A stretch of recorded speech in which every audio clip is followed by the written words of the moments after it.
Vamos a relajar y, como les decía, después de este debate intenso en cuanto a esas declaraciones, ¿no?, que hacía Vladimir Putin y que, repito, y bien lo decía José Antonio Suso, en otras televisiones probablemente no lo van a ver. Nosotros sí lo hemos querido recoger en esa televisión local por hacer algo diferente, por mostrar otra parte diferente de lo que ha pasado en París, de alguna forma manifestando, ¿no?, nuestra más enérgica protesta en contra de esos asesinatos, ¿no?, y estando al lado del pueblo francés, evidentemente, como no puede ser de otra forma. Y desde aquí, pues evidentemente, mandarle mucho cariño y mucho afecto, no solo al pueblo francés en sí, sino también, evidentemente, a todas las víctimas, ¿no?, que han sufrido la barbarie del terrorismo yihadista, en este caso.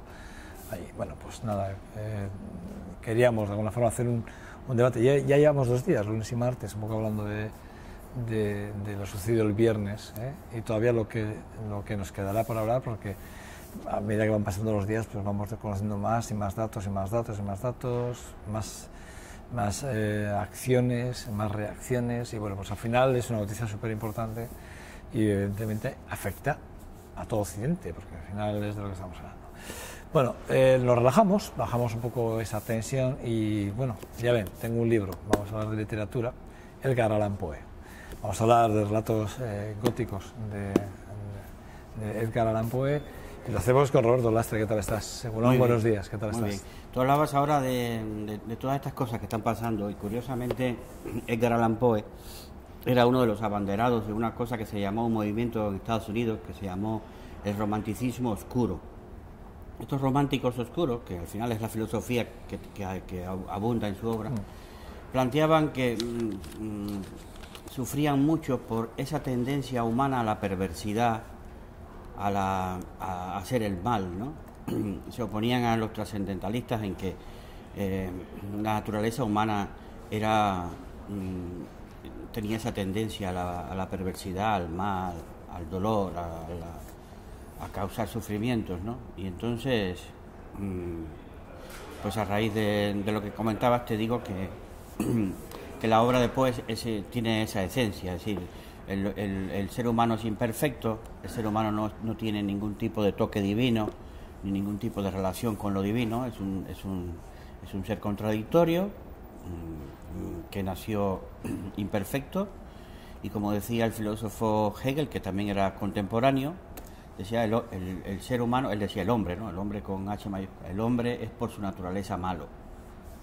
Es malo porque encierra en sí ya una unidad de contrarios. Yo soy malo y soy bueno, ¿no? Los románticos oscuros como Poe tenían la sospecha esa siempre de que detrás de la realidad no había nada bueno. Cuando tú te metías a investigar te encontrabas con demonios, con manifestaciones siempre del mal, ¿no? Es decir, lo único bueno era lo que tú podías recoger, el amor, las cosas más cercanas a tu mundo, ¿no? Edgar Allan Poe, yo traigo este libro, Los cuentos góticos, relatos góticos, porque no fue que él lo seleccionó así, pero aquí están la mayoría de los cuentos más famosos de Poe. El pozo y el péndulo,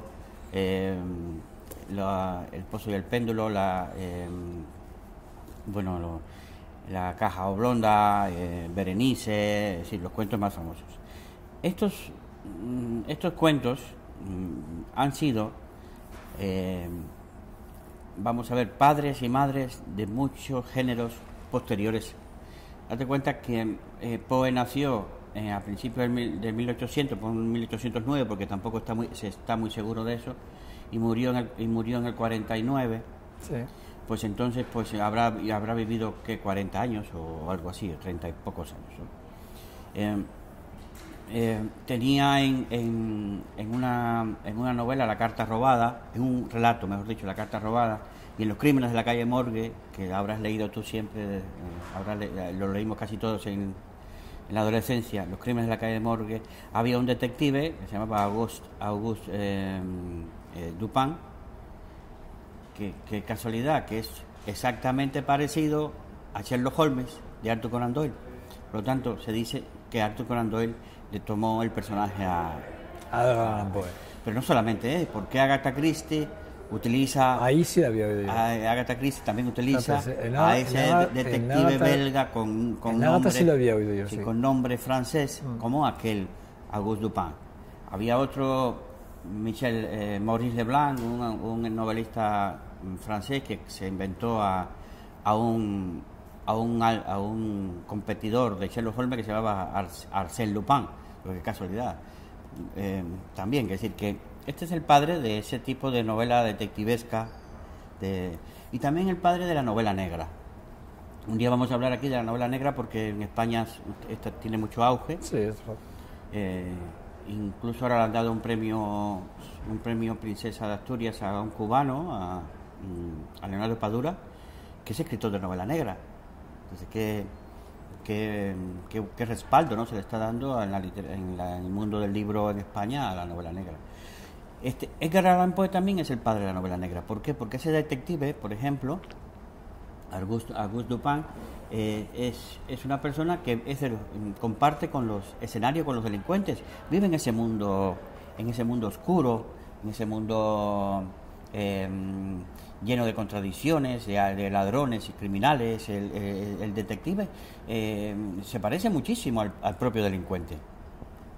Entonces, eso es una característica también de la novela negra. Lo hemos visto en El Halcón Maltés, en ese tipo de novelas que después fueron películas. Es decir, esos ambientes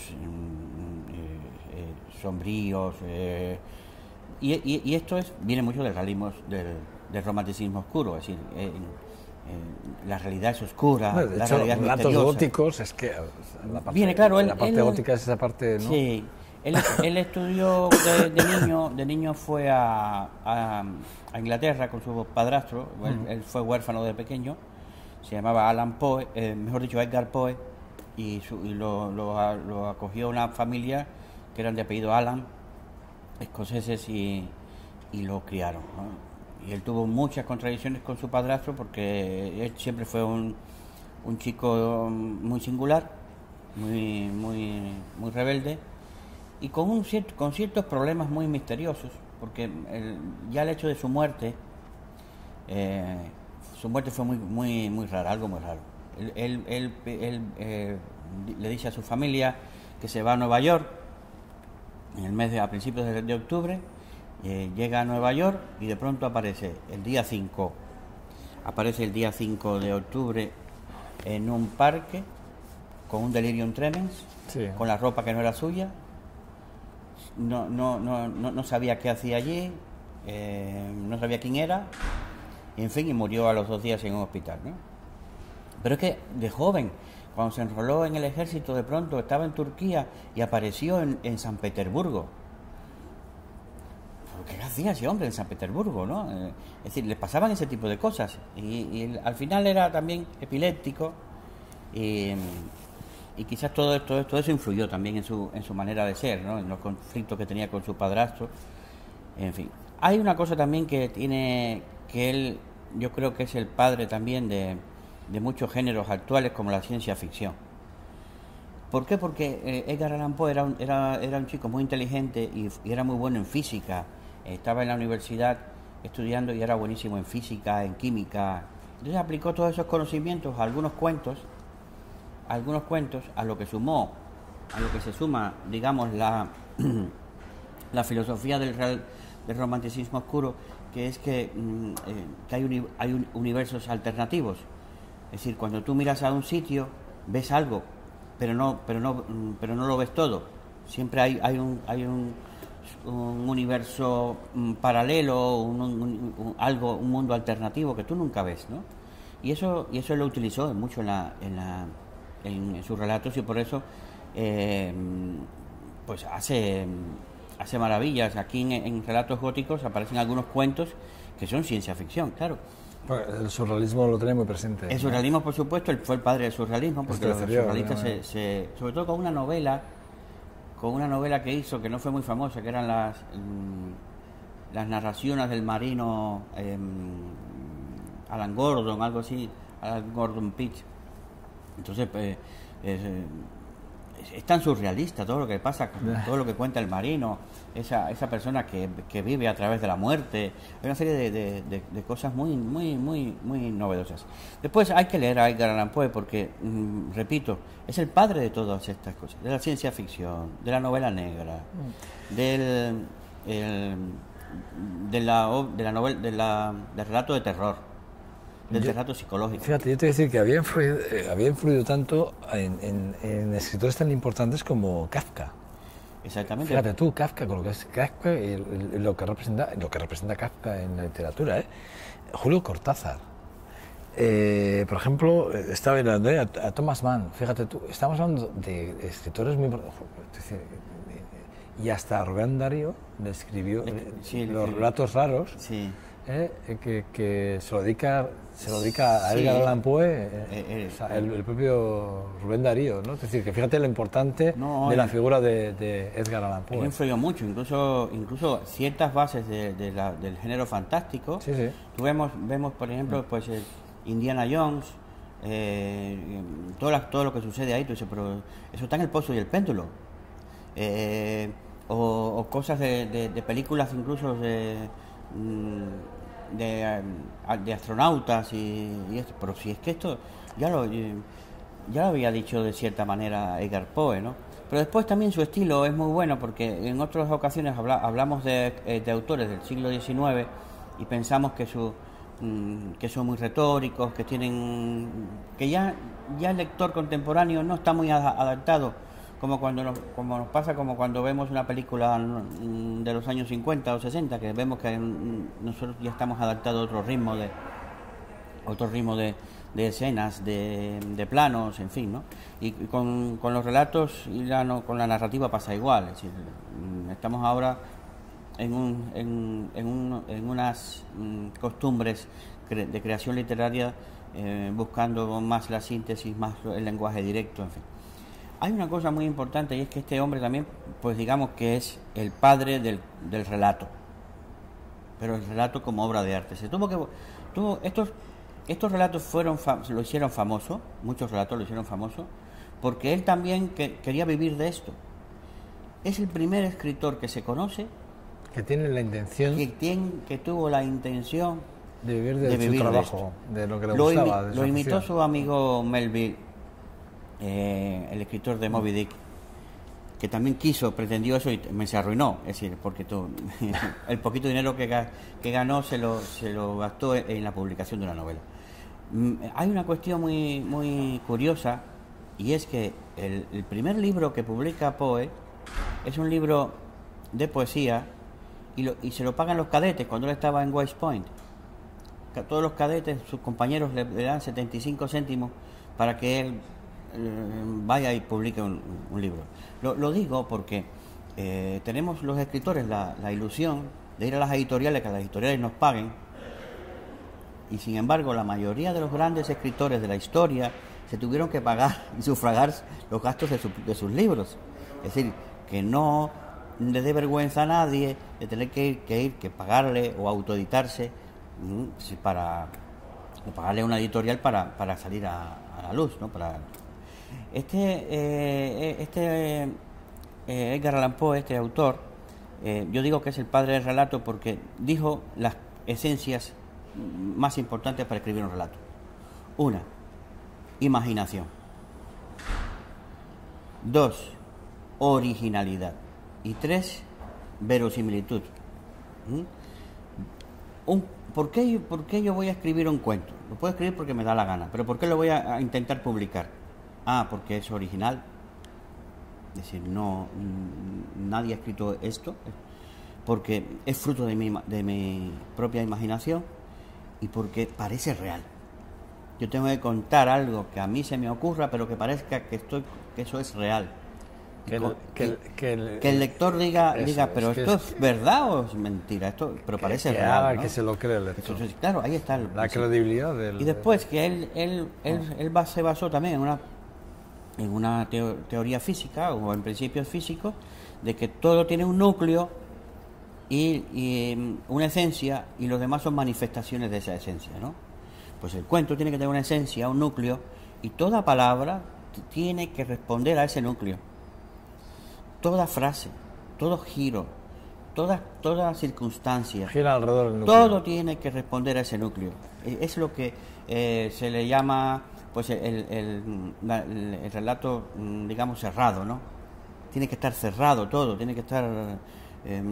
no quiere decir tampoco que el final esté cerrado, puede ser un final abierto. No se trata de eso, se trata de cerrado en el sentido estructural, ¿no? Pero acabando, porque no tenemos más tiempo, decir, poesía, crítica literaria, ensayo y novela larga, dicen, hablan de... Sí, una novela que publicó. En poesía es el único poeta del mundo de la historia, de la historia de la poesía, que con un poema fue un bestseller. Nadie ha escrito un poema que sea un bestseller. Es decir, que se publique en todos los idiomas, que sea famoso, que es El Cuervo. El Cuervo. De hecho, si ustedes miran enseguida en internet, lo primero que sale es El Cuervo. El Cuervo, sí. El Cuervo, El Gato Negro, porque El Gato Negro es un cuento también perfecto, ¿no?